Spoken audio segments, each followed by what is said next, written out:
NVN के दोस्तों, नमस्कार, सलाम। कमाल की बात में स्वागत, वेलकम, खुशामदीद।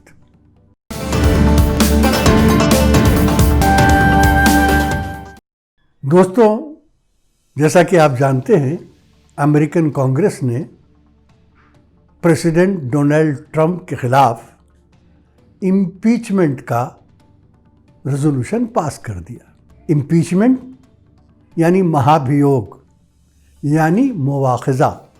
लेकिन चूंकि मामला अमेरिका का है, इसलिए इम्पीचमेंट लफ्ज़ ही जचता है।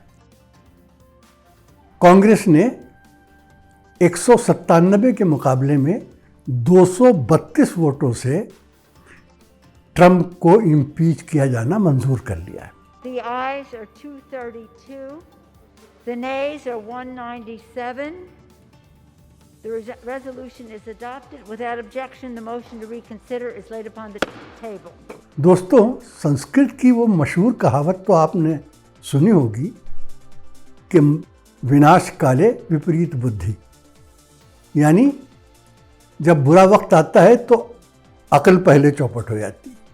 और ट्रंप के साथ भी यही हुआ, उनकी अकल चौपट हो गई।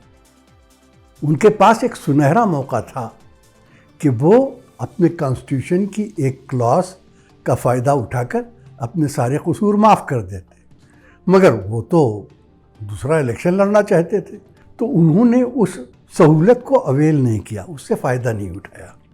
नतीजा ये हुआ है कि वो अमेरिका की हिस्ट्री के वो पहले प्रेसिडेंट बने हैं जिन पर 2 बार इम्पीचमेंट का रेजोल्यूशन पास हुआ है। पहली बार 2 साल पहले हुआ था, जब यूक्रेन के एक मामले में पैसे की लेन देन का और कुछ डिफेंस पैक्ट के बारे में गड़बड़ झाले का, उस वक्त उनके ऊपर इम्पीचमेंट का रेजोल्यूशन आया था। लेकिन उस वक्त वो, जैसा कि कहते हैं, उनका टेम्पो बड़ा हाई था। उस वक्त उनका बड़ा जोर था, उनका बड़ा असर था। पार्टी, रिपब्लिकन पार्टी पूरी तरह से उनके पीछे खड़ी हुई थी, इसलिए वो इम्पीचमेंट का रेजोल्यूशन पास नहीं हो सका। इस बार मामला बहुत गड़बड़ है। इस बार ये इम्पीचमेंट रेजोल्यूशन ऐसी हालत में और ऐसे वक्त पास हुआ है जब बेचारे ट्रंप बिल्कुल अकेले हैं, कोई उनके साथ नहीं है, कोई उनके आसपास नहीं। ये रेजोल्यूशन उस वक्त आया है जब कांग्रेस में 10 रिपब्लिकन मेंबर्स ने डेमोक्रेट्स के साथ वोट दिया है, यानी ट्रंप के खिलाफ वोट दिया है। और कहा जाता है कि 17 और रिपब्लिकन सेनेटर्स और कांग्रेसमैन उनके खिलाफ हो चुके हैं। ये रेजोल्यूशन उस वक्त पास हुआ है जब कई बड़े बड़े कॉरपोरेट्स ने ट्रंप और उनकी पार्टी को चंदे देने से इनकार कर दिया है।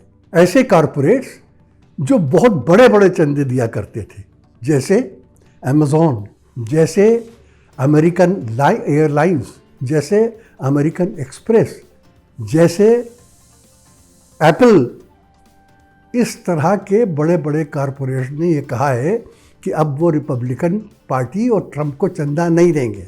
ये फैसला उन्होंने 6 जनवरी को जो हंगामे हुए थे, जिसका हमने जिक्र अपने पिछले वीडियो में बहुत तफसील से किया था, उसकी वजह से उन्होंने ये फैसला किया है।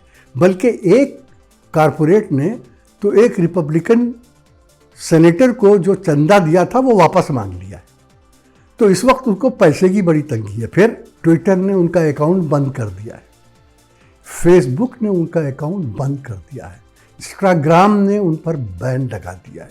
अब वो किसी से तक अपना पैगाम पहुंचा भी नहीं पाते। इस वक्त वो बिल्कुल अकेले हैं। उनकी बेटी इवांका ने पहले वो जो बलवाई जमा हुए थे 6 जनवरी को, उन्हें पैट्रियट कहा था, बाद में अपना डिलीट कर दिया था अपना ट्वीट। लेकिन अब उन्होंने ये ऐलान किया है कि वो 20 जनवरी को प्रेसिडेंट जो बाइडेन की ओथ टेकिंग सेरेमनी में हिस्सा लेंगी, ये जानते हुए कि उनके फादर, उनके पिताश्री, उनके वालिद साहब डोनाल्ड ट्रंप ने 20 जनवरी में वोट टेकिंग सेरेमनी में हिस्सा लेने से साफ इनकार कर दिया है। तो बेटी की इस हरकत पर वो बहुत खफा भी है। और ये भी कहा जाता है कि उनकी वाइफ मेलानिया वो भी बहुत फड़फड़ा रही।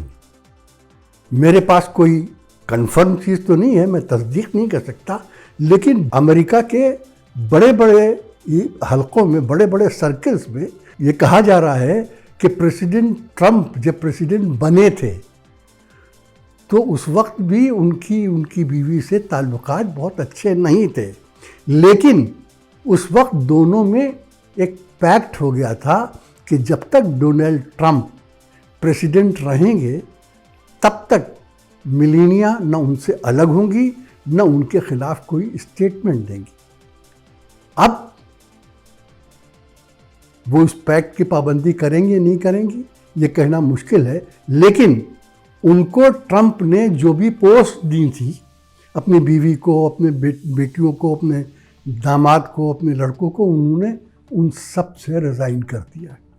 तो इस तरीके से ट्रंप के लिए इस बार बचना बहुत मुश्किल है। लेकिन एक बात यह है कि कांग्रेस ने तो रेजोल्यूशन पास कर दिया है, अब ये रेजोल्यूशन जाएगा अमेरिकन सेनेट में।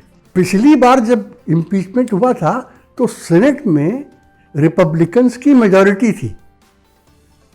इस बार सेनेट की पोजीशन 50-50 है, यानी दोनों के पास, रिपब्लिकन्स के पास और डेमोक्रेट्स के पास 50-50 सीटें हैं।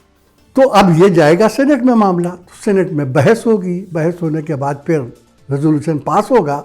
लेकिन ये सारा प्रोसेस 5-6 दिन में पूरा नहीं हो सकता और प्रेसिडेंट ट्रंप की मुद्दत अब सिर्फ चंद दिन की रह गई है। 20 जनवरी को वो अमेरिका के प्रेसिडेंट नहीं रहेंगे। इसका मतलब ये है कि वो अमेरिका के पहले प्रेसिडेंट होंगे जिन पर इम्पीचमेंट का केस उनका प्रेसिडेंशियल पीरियड ख़त्म होने के बाद भी चलेगा, यानी उस वक्त भी चलेगा जो वो अमेरिका के प्रेसिडेंट नहीं रहेंगे। ये वो वक्त होगा जब उनका असर रसूख ख़त्म हो चुका होगा। ये वो वक्त होगा कि जब उनके पास बहुत दौलत भी नहीं होगी, क्योंकि ये कहा जा रहा है कि उनके जो बिजनेस हैं उनमें भी बड़े ज़ोर के घाटे शुरू हो गए। तो अगर प्रेसिडेंट न होने के बाद उन पर ये इम्पीचमेंट का केस चला और फ़र्ज़ कीजिए किसी तरीके से वो बच भी गए, कि हालांकि बहुत मुश्किल है, लेकिन अगर वो बच भी गए तो भी उनके ऊपर बड़े संगीन इल्ज़ामात हैं, दंगे भड़काने की, वायलेंस को हवा देने की, और इन तमाम चीज़ों से उनका बचना बहुत मुश्किल है। ट्रंप का जो हश्र हो रहा है उसे देखकर उन तमाम दुनिया के लीडरों को सहम जाना चाहिए जो ट्रंप ही की तरह अड़ियल हैं, ज़िद्दी हैं, मनमानी करते हैं।